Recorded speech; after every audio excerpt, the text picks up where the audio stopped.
Welcome everybody to the Q&A webinar for professional service sector support for European SMEs, professional service providers in the Malaysian construction industry. Thank you for logging on, and we welcome that you can join us here in Malaysia. With me here on the panel for today's webinar are three people who I know are looking forward to answering your many questions that you may have on doing business here in Malaysia. Let me first introduce Sariah Abdul Karib from the Construction Industry Development Board of Malaysia, a body which helps manage construction industry in general, and she will be telling us a little bit more about that in just 1 second. She has over 33 years experience in the construction industry, 13 of which have been in the Malaysian Public Works Department, rendering construction projects, cost control and planning services to the government sector. Sariah is one of the pioneers of the CIDB, having been involved in setting up the organization back in 1993. She has headed up various divisions in the organization and developed numerous programs for the construction industry support services. On my left is engineer Prem Kumar. He is the Deputy President of the Association of Consulting Engineers Malaysia. He also represents ACEM on a number of government agencies. He is a board member of the Board of Engineers in Malaysia and currently chairs the BEM Examination and Qualifications Committee. He'll be telling us a little bit more shortly on the regulatory environment in Malaysia and how that might affect foreign engineers working in this country. To my right is Evan Ho, who is a Malaysian but works for British consulting engineers Tony G and Partners. He's been with the company for more than 10 years, mostly in the UK, but came back to Malaysia to set up a company, an office for the company about 2.5 years ago. So he will be telling us sharing some of his experiences on setting up an office in Malaysia for a foreign service provider or consulting engineer in his case. So without further ado, I will pass over to Ms. Sariah Abdul Karib to tell us a little bit more about CIDB itself and also what opportunities may lie in the Malaysian construction industry in the next few years. Thank you. Thank you very much. Hello everyone. I'm talking about the scenario of Malaysian construction industry as well as a bit of marketing on the International Construction Week, which is going to happen in September this year. So I'm going to cover you on these three topics: construction industry overview, projection of construction demand for 2015 and 2016, as well as the ICW 2015. Next slide, please. What I'm doing is that I am dividing the presentation into the three Malaysia plan. In Malaysia, we have 5-year plan. So for 2001 until 2005 is the 8th Malaysia plan.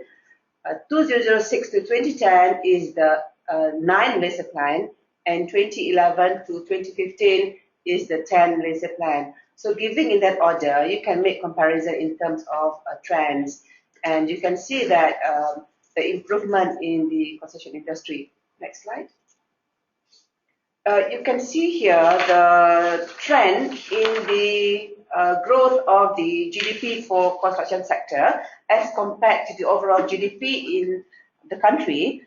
For the 9 Malaysia plan period from 2006 to 2010, the average GDP construction growth was about 6%. Not that, not very good, as we were just recovering from the Asian financial crisis which happened during the 8 Malaysia plan period. If you compare to the 10 Malaysia plan period, the average GDP growth shot up to 11.5% as compared to the national GDP at 5.4%. This is because of the ETP, Economic Transformation Program, which was launched in 2010 with 12 national key economic areas covering various sectors of the economy, and also the many economic entry point projects that has been implemented. Next slide. This shows you the number of contractors that we have registered. They are altogether 68,000 contractors, divided into the various grades from grade G1, G meaning the grade, from G1 to G7. I show you that the tendering limit of the various grades, and I understand that the interest of the EU and CCI is for the SMEs. So for Malaysia, we classify the lowest grade G1 as the micro contractor with tendering limit of not more than 200,000 ringgit or USD 27.8 thousand. That's the micro contractor. Small and medium for the grade 2 to grade 4 with tendering capacity of not more than 138,000 USD and up to 1.4 million USD, of which they comprise of about 40%, and the micro contractors are about 49%. Next slide. This is where you can also derive opportunities in construction, where here you can see the construction volume in terms of the in ringgit or in USD for the 3 Malaysia plan period, for the 8 Malaysia plan period, for the 9 Malaysia plan period, and also for the 10 Malaysia plan period. You can see the increase in the projects, the volume of projects in the 3 Malaysia plan period. And you also can see the contribution from the government sector and the private sector in the 8 and the 9 in the 8 and the 9 Malaysia plan period. The contribution of government is the same. It's about 40% out of the overall projects awarded, and 60% is contributed by the private sector. But you can see in the 10 Malaysia plan period, which is actually not over yet. What we have here is only until 2015. The plan will finish next year, it's already finishing this year, 2015. But the data that we have here is only until last year, 2014 sector, only 18%, and 82% is contributed by the private sector. So we really can see from here that the economy of Malaysia is really driven by the private sector.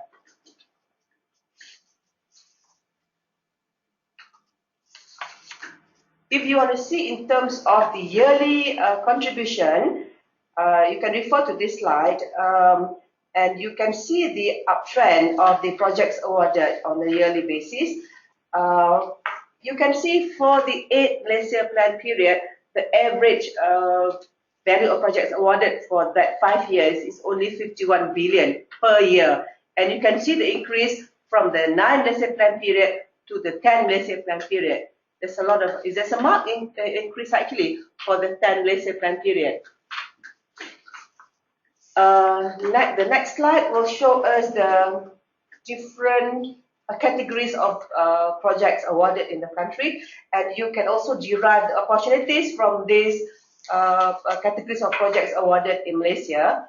If you compare the 8 and the 9 Malaysia plan period, majority of the projects, about 33%, is for the infrastructure project, where at that time we were busy constructing the roads and highways, the traffic dispersal scheme. We have the inner ring road, outer ring road, and in the 10 Malaysia plan period, the infrastructure projects has reduced to only about 28% and overtaken by non-residential projects of 37%.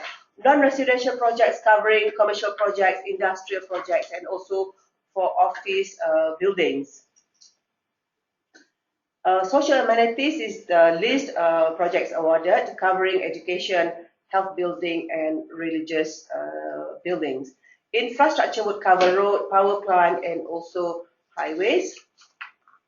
Next, This is just to show the various categories of projects awarded in the various years. You can refer to the details later if you are keen. You can refer to the slides which is going to be posted on the website. Next slide, please. This shows the mega projects awarded during the 10 Malaysia plan period. In 2012, these are the top 3 mega projects awarded. Value 2.3 billion. That's the MRT underground works in Semantan North and Maluri South, Portal KL. The next biggest project is 1.3 billion. That is a coal-fired plant in Tanjung Bin, Johor. And the next project awarded in 2012 was the 4-lane widening Shah Alam to Rawang and Nilai, North Nilai to Seremban, value at 0.4 billion ringgit or 0.4 billion USD or 1.4 billion ringgit.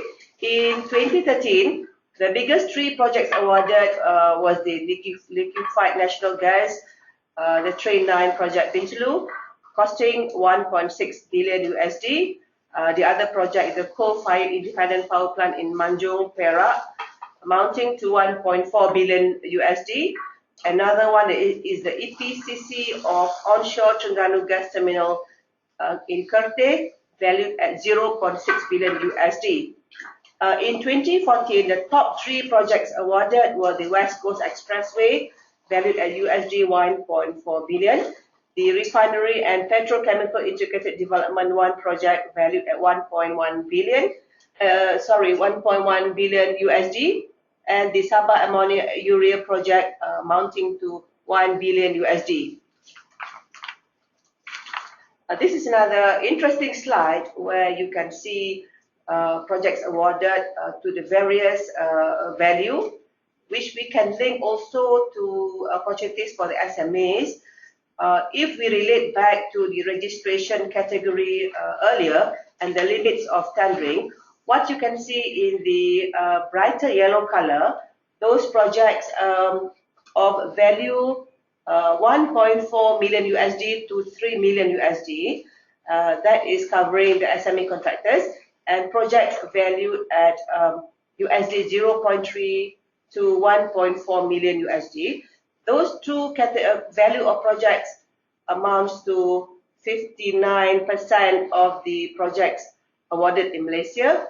In terms of value, it is 29 billion ringgit or 8 billion USD, the same as the value of SME in the EU. So perhaps there are also opportunities to joint venture with the Malaysian in other categories of projects of higher value. Next is on the projection of construction demand for 2015 and 2016. Our projection has been quite close. In 2012, we projected the construction value to be 120 billion or 33 billion USD, but the actual value awarded was about 125 billion. It's quite close. For 2013, we projected the projects awarded to be at 30.6 billion USD. The actual awarded is 33 billion USD, very close. In 2014, we projected construction projects awarded to be about 33 billion, and actual awarded was 41 billion. Last year was a very good year. In 2015, we projected the construction projects awarded to be 37.8 billion. And in 2016, we projected construction projects to be awarded at 36.1 billion USD. So this shows the total demand of projects to be created in the construction sector, where there are opportunities for the EU members to participate in this volume of projects. Next slide. Next is on the ICW, the International Construction Week, which is going to happen on the 7th to 11th of September this year. Next slide. The component of ICW various activities covering from exhibitions, competitions, industry awards, industry summits, international and local business matching, technology demos, free and paid seminar and workshops. I believe that the EU will be also interested in the international business matching to get partners in undertaking works perhaps in Malaysia and also in the region together with the Malaysian players. Next slide. So for ICAW this year, we have managed to secure 300 organizations and companies to exhibit, and it's on the increase. We are still promoting for the exhibition, and the total slots for the Eco-Build seminar, which is free seminar, altogether we have 60 slots with 39 different topics covering building, infrastructure, and energy and power. We have 7 paid seminars by 7 different organizations, and on top of that, we also have career fairs, we have the engineering week, and we also have the second International Construction Business and Management Symposium by UITM. This is the paid seminar. Next slide. I think you're more keen on the business matching, which is going to happen on the 9th of September. If you see the green colored slot there, we have incoming buying mission organized by Matrade and CIDB. This one, business matching there. And next slide. Going down to the 11th of September, in also the light green slot there, there's going to be a marketing options or B2B matching a professional services project by the EU, MCCI and CIDB. That's where we're going to match the business players from the EU market with the Malaysian professionals here during the ICW. I think that's all I'm covering in this slot. Thank you very much. Thank you, Sariah. I'd now like to introduce Engineer Prem Kumar, who's going to say a few words about the recent liberalisation of engineering services in this country and indeed the regulatory environment generally. So, Prem, perhaps I can hand over to you. Thanks. Just I'm covering actually professional engineering services, which in Malaysia is a regulated professional service, just like many of the other services like architecture and accountancy. So the professional engineering services is regulated under the Registration of Engineers Act, which was enacted in 1967. And as far as this act goes, it's for the Board of Engineers will be the regulatory body, which is formed under the Act to regulate the industry. So the Board of Engineers, in actual fact, is the one that actually regulates how engineers actually work in this country. Presently, the regulatory framework, in actual fact, disallows foreign engineers to actually practice in the country. Okay, so under the Act, there is a requirement that engineers be registered, and those engineers who are registered with the board are allowed to practice. And under the Act, there's a citizenship requirement, which says basically that only Malaysians can register. Okay, however, in view of liberalization and in view of the commitments that the country has under various FTAs, the government has intentions of liberalizing, and as a result of that, the amendments to the Act was tabled and passed in Parliament towards the end of last year. Royal Assent was received on 14th of February, and following that, the amendments were gazetted on 24th of February. The Act at present is actually awaiting the Ministry of Works to basically give the go-ahead to operationalize the Act. Okay.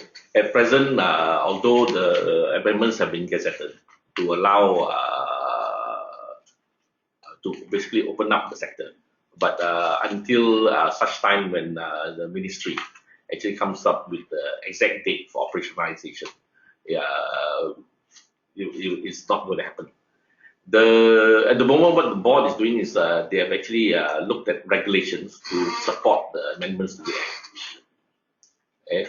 The key amendments to the Act, there are three key amendments. One is, of course, opening up the engineering industry. And opening up the engineering industry basically means that the Act has been amended to take away the requirement for citizenship. Although the requirement for citizenship is no longer there, there is still a requirement for engineers to actually be stationed in Malaysia. Okay? Basically, it's whether foreign or local engineers can actually now, after the date of operationalization, register with the board in order to practice in Malaysia. Okay? The other key amendment is actually restructuring of the engineering consultancy practices. The restructuring of the engineering consultancy practices basically involves a few main amendments, one of which is the opening up of the practice to engineers, to basically on the ownership.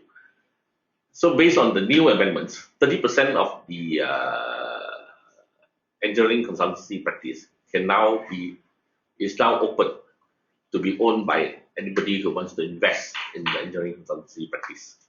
70% still has to be owned by engineers. So, but of course now that engineers refers to both local and foreign. In fact, you could have engineering consultancy practices which are wholly foreign. Okay. So if engineering consultancy firms in the EU would like to practice in Malaysia, then basically they could come over and, and basically set up shop in this country. Okay, once the Act is operationalized. Okay. The final key amendment to the Registration of Engineers Act is this requirement for two-tier licensing. At the moment, the practice is that engineers basically sit for an examination. They become a professional engineer. But the amendments have now mandated that in addition to actually being a professional engineer, there's a licensing requirement where they actually need to get a license in order to practice as a submitting person. Okay? And this would involve actually sitting for a competency examination, which is something that is practiced in many parts of the world. This is to ensure that the competency of the engineers who actually do practice here are at a level that the board is happy with. Okay? So the board will actually set up the examination, which it will actually conduct, I think, once the Act is operationalized. So these are the main amendments. The essential portions of the amendments basically is to allow for foreign engineers to practice in this country. It allows for engineering consultancy practices to be more open in terms of investments.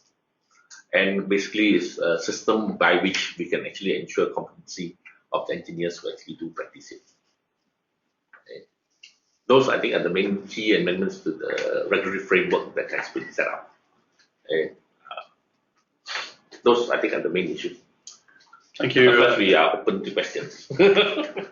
Thank you, Engineer Prem. I think our viewers in Europe would be very interested to hear about the recent liberalisation, and I think we would all, speaking on behalf of foreigners generally, we would all commend the Malaysian government for their efforts at trying to liberalise the professional services sector in this country, which I'm sure will be for the benefit of everybody. Perhaps we can finally turn to Mr. Evan Ho on my right, who is a practicing engineer. He is a Malaysian citizen.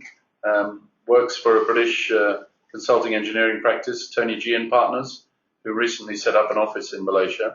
So perhaps he would like to share with us some of his recent experiences of setting up in Malaysia and doing business in this country. Yep. Hello, everybody.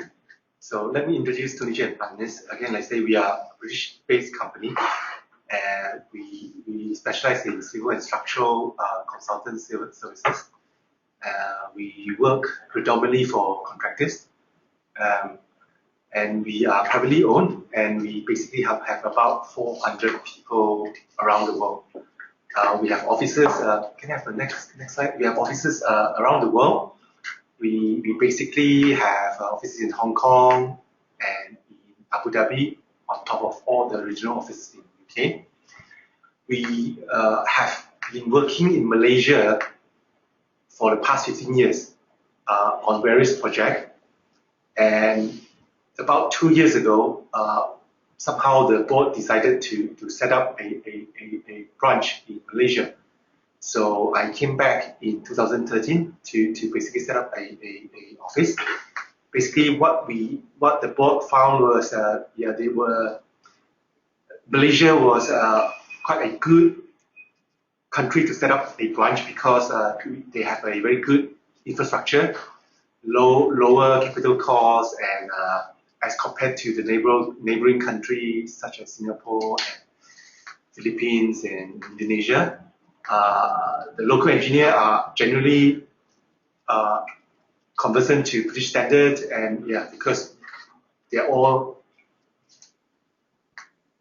the local university are all, I think, are trained with British standards, isn't it? So that's why it's a good decision to come and set up an office here. At the moment, we have about 8 staff. We started with 1, and then now we have 8. Okay, so let me go through the challenges of setting up a foreign office. Because Tony G is a limited liability partnership, and it's owned by the shareholders. There were certain challenges actually when we tried to set up Tony G as a main shareholder. Somehow LLP was not a well-known entity, so the what they call it, the SSM, which is the registrar company, exactly, somehow wouldn't allow a partnership to be a shareholder. So basically there were complications, so we have to go through different way of setting up companies. So it's something that have to be people have to bear in mind when they set up a company. Again, as I setting up bank account as well was a challenge as well. It took some time to basically get the local bank to basically approve a foreign ownership of a bank. And basically, again, I say the requirement to hire expatriate as well was a challenge as well, because we are fully owned by the foreign company. So there's a requirement. There was I think requirement of a bigger working capital, so that we can set up a company that basically hire expat. So if people are it's something that you have to bear in mind actually when set up a company. So I think that is the challenges that we found actually that when we set up a company to work in Malaysia. I think that's basically what I have to say. Thank you, Evan.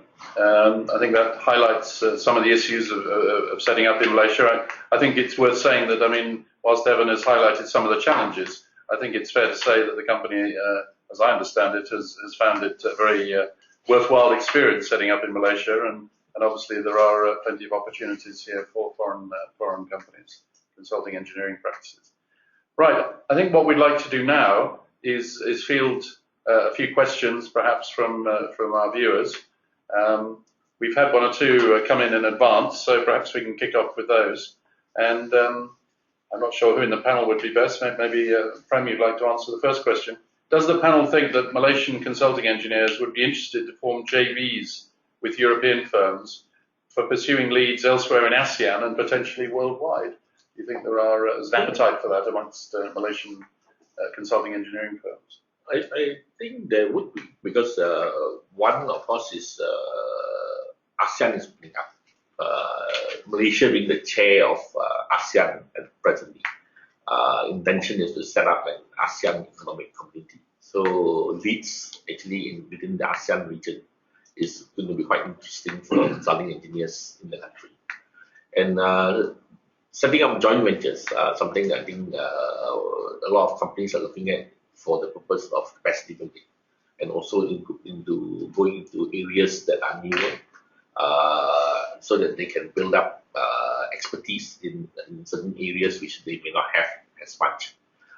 One of the big areas at the moment where there's a lot of interest in is in building information modeling systems, which is I think quite well advanced in Europe and in UK. Yeah.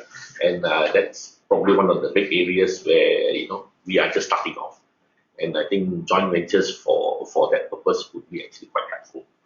There are also other areas of at the moment I think UK and EU have moved on to the Euro codes for structural design. Malaysia is still looking into it.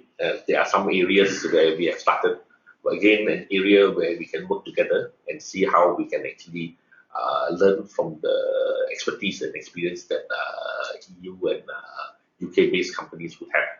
So another area where I think there are strong reasons for teaming up.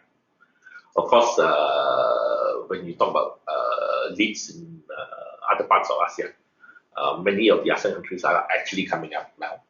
And particularly looking at places like Myanmar, Cambodia, Vietnam, there's quite a fair amount of work that's actually coming up there. And there are many companies in Malaysia who are also interested to move there, but may not have either the financial strength or maybe not having the leads that can actually take them over there. So I think there would be a lot of opportunities to actually explore. Good. Can I add to that? Yes, please do. CIDB's one of CIDB's roles is to promote export of services, and there's really synergy here with the professionals if we work together in our quest in bringing our players in the overseas market. We see vast opportunities in India, in Myanmar, in Indonesia. So what we can do is that we can team up the professionals with the contractors and the developers as well, because when we go abroad, when we look at opportunities, it starts with the project, say building project or infrastructure project. Definitely the projects demand for the whole team of construction professionals, contractors and the like. So this is where I think we can really establish and form consortia with everybody involved in undertaking those projects in the region, especially in ASEAN. Well, we have seen CIDB has been very prominent in actually doing a lot of these promotions, particularly getting a lot of the players together to move to a particular country. Correct. Okay, thank you. Which really brings on to another issue, which I'm sure many of our viewers would be interested in, is the I know in Malaysia, Malaysian clients always question whether foreign consultants' fees are going to be competitive. But I suppose also from the European perspective, they will be wondering whether Malaysian fees are competitive in the regional context. Is that going to be reasonable? I mean, is that going to work, shall we say? I think at the end of the day, I think when you compare fees across countries, there's always going to be a difference. I mean, when we look at fees in Malaysia and you compare it with Singapore, for instance, okay, we would say that our Malaysian fees are very low. Okay, but if we compare fees in Malaysia compared to fees in Cambodia, okay, and if you are looking at local engineers in Cambodia or Vietnam, then obviously the fees demanded by Malaysian engineers will be high. Okay, but I suppose at the end of the day, there's a balance between expertise and the value that we charge. Okay, and that is something that that should be looked at. Of course. Okay, but going into what we always feel Malaysians have an advantage in is one, of course, language. Okay, I think in terms of communication and how we put ourselves forward as compared to going to say Cambodia or Vietnam. Okay, and I think that's an area where we can work well with people from EU or the UK. Okay.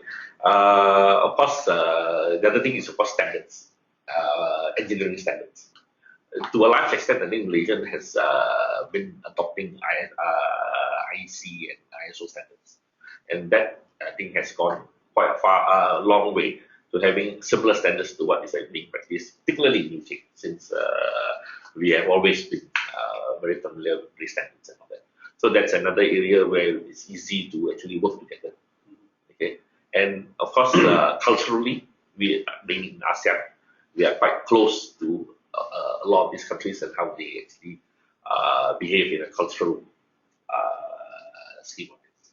So that is also an area that we thought that maybe we have that advantage as compared to somebody coming in from EU and trying to work in Vietnam or in Myanmar for that matter. Okay. So those are things in terms of synergies that we see that will work for collaboration between the EU country and Malaysia. Thank you. That sounds very sensible. Another area that I know people in Europe will be interested to know is what, particularly in the context of potential JVs, is in what areas or what disciplines are Malaysian engineers strongest, whether it's civil, structural, mechanical, electrical. Where are the strong disciplines that exist in the Malaysian construction consultancy market? I think when we look at general engineering, right, whether it be infra or it be buildings and all that, I think you would find that Malaysian engineers are up there with the rest of the world. But I think the areas where we probably need help in are the areas of specialization. So when we look at, for instance, doing up a port, okay, there are various areas of specialization where we may not have the experience. Okay. Similarly, when we look at even recently, when you look at MRT projects, we have specialized specs, which may be much longer than what we would have been accustomed to. So those are areas that we see the EU engineers coming in and providing us this kind of specialist technical support. Okay. So those would be the areas where we find that that's where we have some lacks, which those are the areas. What about in oil and gas and also in power plants?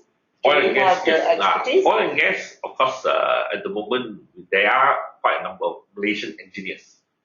But I think Malaysian firms will be not so many. Okay, if you look at the mega project I've shown earlier, in the 3 years, many of the projects out of the 9 is refinery and petrochemical, the power plant, and the liquefied natural gas project, another power plant, and EPC on onshore in Terengganu. So there are opportunities in those areas. I suppose particularly in the last couple of years, there have been a lot of projects in oil and gas. Okay? But of course, since the recent oil slump, the number of projects have actually decreased. And in most cases, actually, a lot of the oil and gas jobs have actually been dominated by foreign firms. Okay? So although what we find is that a lot of these firms actually do employ Malaysians to actually perform a lot of the work, but we don't find many oil and gas firms that are Malaysian. But again, another area that we can see that there are areas that we could actually work together in terms of synergies. Yeah. Another question that I believe our viewers would be interested to hear about, particularly in the context of carrying out work in Malaysia for projects overseas, the export earnings that you were referring to, is this question of foreign qualifications. Speaking for myself as a civil engineer, I know there are quite a large number of Malaysians who are British chartered civil engineers. What range of foreign qualifications are popular in this country, other than perhaps the British chartered engineers? But I think maybe this one we have to look at. First, we talk about academic qualifications. So when you talk about academic qualifications, Malaysia is a member of the Washington Accord. Okay? And at the moment, being a part of the Washington Accord, we have this mutual recognition of qualifications. So those other countries who are also in the Washington Accord, so we have this arrangement by which we actually recognize them. Okay? But there are still many countries who are not. Okay? And for these countries that are not part of the Australian Accord, then obviously when we look at the academic qualifications, it needs to be we need to relate to the kind of whether it's an equivalent kind of qualifications. So that is something that the Board of Engineers checks. Okay, when people come and register on the board. Of course, then you talk about professional qualifications.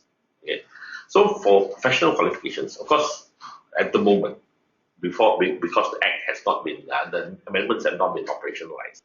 Okay, at the moment, the only professional qualifications that are recognized are local professional qualifications, because that's only Malaysians get to register anyway, and they have to sit for the qualifications, the assessment examinations that are carried out in Malaysia. Going forward, of course, when the amendments are operationalized, then obviously we would need to look at how to recognize professional qualifications coming from overseas. One in particular would be the Chartered Professional Engineer from the UK. Okay, so at the moment the board is looking into it and trying to see how do we see this equivalency in terms of the professional qualifications, and to see which are the ones that they should accept. So they are actually making out a list of those that they can accept, because there are so many in the world. Every country has its own professional qualifications, and every country treats it differently. There are many countries who look at professional qualifications only in terms of practice experience. That means if you have been an engineer for 10 years, you are automatically a professional engineer in that country. So whether we can see that as something that we can say is equivalent. Okay, so like for instance, if you go to places like Singapore, for example, they have a requirement for sitting for examinations as a requirement for it. So various countries use different yardsticks or benchmarks to determine professional qualifications. So that is something that the board at the moment is looking at. It is something that probably when an applicant comes in, that they would actually need to look at and see whether how do we want to qualify these people. So but as far as the Act is concerned, the board basically looks at equivalency. That means, is this professional qualification that is being provided to us equivalent to the professional qualifications that we have in this country? Okay, and if the board determines that it's equivalent, then they will recognize it as being a professional qualification that we can recognize. So I think that's the basic thing. Yeah. Okay, how and this thing we have to see how it goes. Yeah, well, fair comment. Fair comment. A question for you perhaps is what specific sectors, we've touched on it already a little bit, I guess. Yeah. Which specific sectors do you think European engineers might see the most interest in the years ahead? Is it on the building side, more on the infrastructure side, oil and gas we talked about? Where could they expect to see the most opportunities? The opportunity are in the areas where we lack the expertise and capabilities, and as mentioned, in the petrochemical sector, in the oil and gas sector. That's where we see the foreign players are in Malaysia. At the moment, in terms of numbers, there are about 2% of projects awarded to foreign in terms of numbers. It's only about 2%, but in terms of value, it's 8% up to 10%, meaning to say that the projects that the foreigners are undertaking, it's of the bigger value. The bigger value are being those projects, oil and gas, refinery plants, power plants, those are imports, those are projects. Another opportunity I see is where it's investment related. If you invest in Malaysia, definitely there's lots of opportunities for you in whatever sector. And we also have the privatization. I think there's also opportunities for UCAS, the Unit Kerjasama Awam Swasta, to open up for foreign investment to undertake projects in Malaysia. As you can see also, we are private sector driven. So if funding is being brought by the private sector, why not? Indeed. Yeah. Okay, thank you. And maybe I could address a similar question to Evan. I know your own company, you have focused quite a a lot on the sort of niche engineering disciplines. What areas are you focused on that might be you see opportunities going ahead in Malaysia? I agree with the panel. Basically, what Toliji is focusing on are highly specialized, highly technically challenged skill work that basically that most of the local consultancy are not familiar with and not really comfortable in doing, and that's where we come in.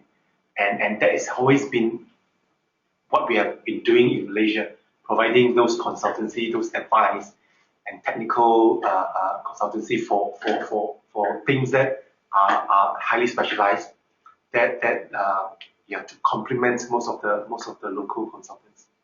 Yeah, like what Mr. Engineer Prem was saying, that long span bridges, that's all has been our previous job actually, and we've been doing the CT7 the berth work in the Westport where the piles are a bit deeper, where most of the local engineers have never been done before. Yeah. Okay, thank you. I suppose I would say that the niche engineering would be the area that Malaysians would be looking at EU companies and all that to come in on, whereas the general engineering would be the areas where the Malaysians would be actually more conversant with. So it goes back to what we were talking about before, is complementing each other, forming joint ventures, yes, to work together on both projects here in Malaysia and elsewhere in the region, perhaps. Yeah. Okay, well, I think that gives a pretty good setting of the scene of opportunities here. I hope our viewers have learned something from that. I did mention at the beginning, very remiss of me, that this whole program has been organised as part of a scheme in Malaysia being funded by the EU themselves. It's a program to try and encourage more participation by SMEs in the Malaysian market from Europe. And the focus of this webinar obviously is professional services. There are a number of other sectors which are being looked at as well by other teams within the program. These include agriculture, food, and infrastructure and transportation services. So this forms part of that program, and there are a number of ongoing events associated with both the professional services sector and indeed some of the other sectors as well, which more details of which can be found on the EUMCCI website. The next event on the professional services sector program is a symposium and business matching that Juan has already mentioned in September. Again, we encourage as many European service providers as are able to come over to Malaysia in September to participate in these events in conjunction with the Construction Industry Week and a parallel function at IGEM, which is on green technology specifically. We welcome people coming over to Malaysia to find out for themselves more about what's on offer in Malaysia. And as I say, further details can be found on the EUMCCI website. So I think without further ado, thank all the panel members for participating today. And we look forward to hearing more feedback from the participants in the future. Thank you very much. Thank you. thank you. Well, I hope